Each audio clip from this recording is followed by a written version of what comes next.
Au moment où vous regardez cette vidéo, le roi d'Elbaf, Harald, nous a sûrement déjà quittés. Centre d'un flashback historique et de ce qui s'inscrit comme l'une des meilleures séries de chapitres de l'histoire, le géant le plus influent de l'œuvre en date est un personnage qui n'a laissé personne indifférent. Sa jeunesse turbulente, son accession au trône, ses relations et des dernières années pour le moins surprenantes, tous ces éléments ont pourtant mené à une certaine déception chez les fans. Retraçons et analysons alors aujourd'hui la vie du fameux géant.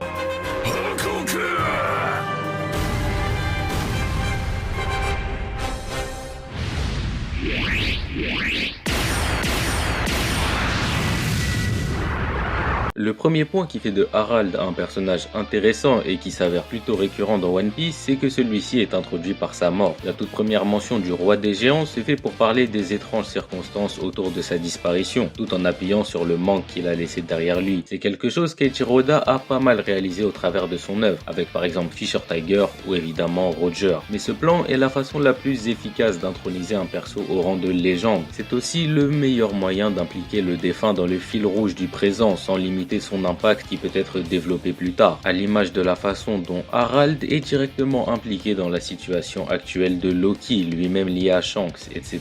Mais surtout, évidemment, cela offre une porte d'entrée géante vers un flashback qui, de fait, ne s'organisera pas de la même façon. Connaissant la date de fin de celui-ci, c'est une zone limitée qui est à explorer. Ajoutez à ça la perte du choc émotionnel de la mort dont on est au courant, le contenu de celui-ci se doit d'être marquant et personne ne pourra me contredire quand je dis que cela a été le cas. De plus, comme je l'ai cité juste avant, il nous est bien rappelé d'à quel point Harald manque à Elbaf et ses habitants, dessinant déjà ainsi chez le lecteur l'image d'un personnage bon et appréciable. Et tout ça, c'est sans même le voir apparaître. Harald est donc un personnage important sans aucun doute. Maintenant, attaquons-nous aux événements de sa vie parce que cela devient encore plus intéressant. Tout d'abord, ce qu'on peut remarquer, c'est que dès son plus jeune âge, Harald correspond fortement à la définition qu'on se ferait d'un protagoniste classique du shonen. Un jeune garçon en quête de liberté, d'aventure, un peu abruti sur les bords, au final ce qu'on a pu connaître avec Luffy si on oublie le côté très violent. Cependant, vous le savez, mais Harald est héritier au trône de l'île des géants, va par la suite rencontrer Ida, la femme qui changera sa vie et finira par arpenter un chemin plus sérieux, vu comme plus digne de la part d'un héritier au pouvoir. Sauf que toutes ces bêtises, ce n'est pas Harald. Sa vision simpliste et optimiste des choses est une bénédiction pour Elbaf, mais aussi pour ses ennemis. Un parallèle ici assez intéressant à faire, c'est celui avec son fils Loki. Depuis son introduction, le plus stylé des géants n'a fait que de menacer, insulter, être insupportable. Mais comme on l'a vu, sous ce visage, Loki est avant tout une belle âme blessée par son environnement, l'ayant forcé à se renfermer. Du côté de son père, c'est ses responsabilités qui l'ont mené à une telle situation. Devant représenter le peuple le plus puissant du monde, son statut, ses demandes, ses conditions ne sont qu'un semblant, et cela n'est pas quelque chose qui échappe à la plus grande instance mondiale. Et tout ça nous amène donc au point le plus intéressant, mais aussi le plus controversé autour du perso, c'est évidemment sa politique. Dès lors qu'il rencontra Ida et devint un vrai héritier au trône d'Elbaf, ce dernier n'avait plus qu'un objectif en tête, ouvrir son île au reste du monde, créer des relations amicales avec les îles voisines, développer l'export de marchandises unique à l'île des géants et évidemment donner un poids politique à son peuple. Cependant, vous le savez, dans le monde de One Piece, mais aussi dans le nôtre d'ailleurs, un pays non affilié, non reconnu, n'est rien de plus qu'un bout de montagne à coloniser ou détruire. Harald l'a même vu de ses propres yeux, le radicalisant dans ses idéaux et l'amenant à négocier avec littéralement le diable et ses sous-fifres du gouvernement mondial. Et là où nous, lecteurs, connaissons très bien les dessous du GM et ses pratiques, ce n'est que très peu d'autres personnages qui possèdent cette presque omniscience sur leur vrai visage, et Harald n'en fait pas partie. Cependant, tant bien même celui-ci s'était avéré au courant de telles pratiques, le père de Loki est le roi d'un peuple tout entier, et il en vient à un dirigeant de faire des sacrifices en faveur de son peuple. Et les sacrifices, celui-ci va les faire. Sa vie entière, ses proches, son intégrité, et même son peuple vont y passer. Mais nous avançons pas trop vite puisque présenté comme cela, il semblerait presque qu'Harald a effectué que les bons choix, ou du moins des choix respectables jusqu'ici. Sauf qu'il s'agit un peu plus de l'inverse, et c'est justement ici que se crée la controverse chez les fans. Premièrement, les géants font partie des peuples à l'histoire la plus fournie, une mythologie qui semble être le fondement même du monde de One Piece, l'existence si étrange des géants antiques, la Galela, etc.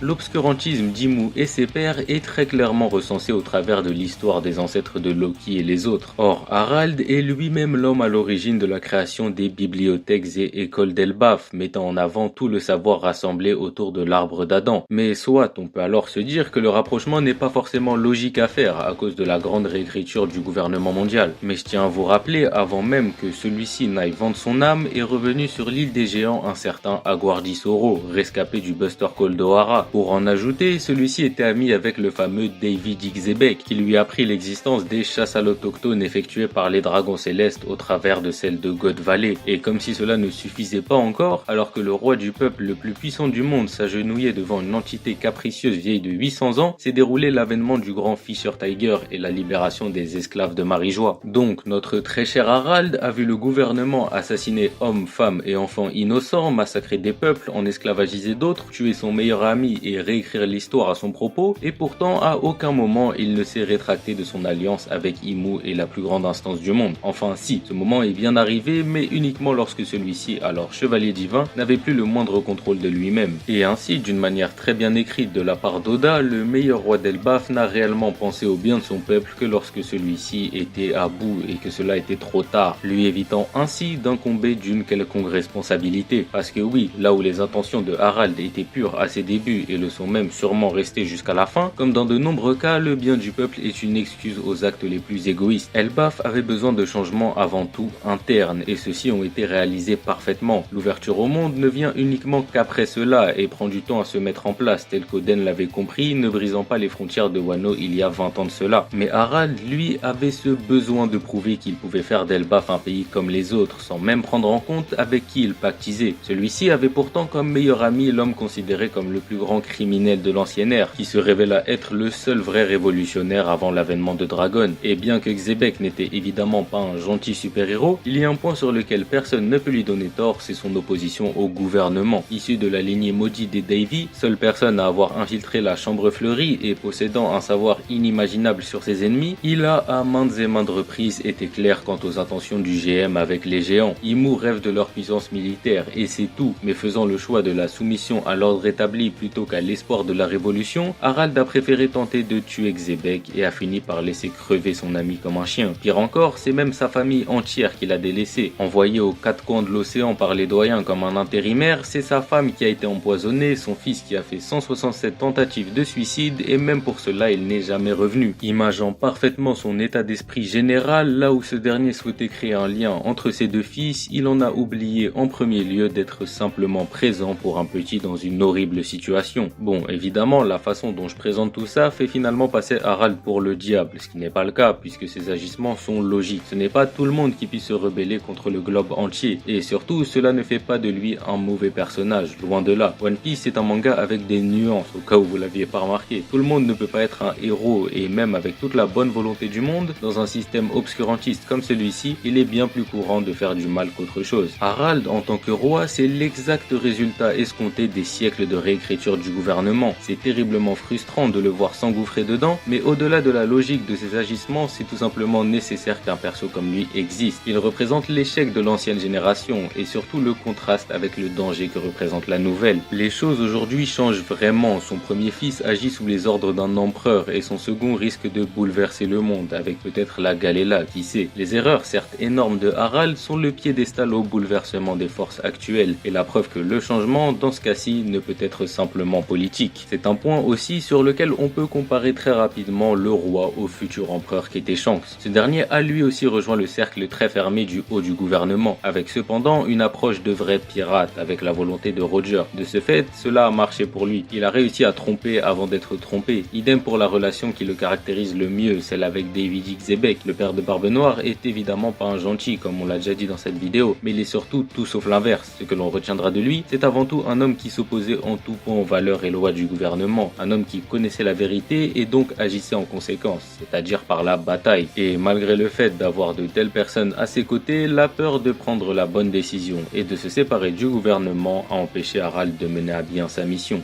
Et voilà, ce sera tout pour cette courte vidéo et pour le flashback aussi j'imagine. Je vois bien l'année 2025 de One Piece se terminer là-dessus pour reprendre au mieux au cœur de l'action sur Elbaf en 2026. En tout cas, hâte de revoir tout ça dans l'animé d'ici 2077 vu que maintenant on passe en saisonnier.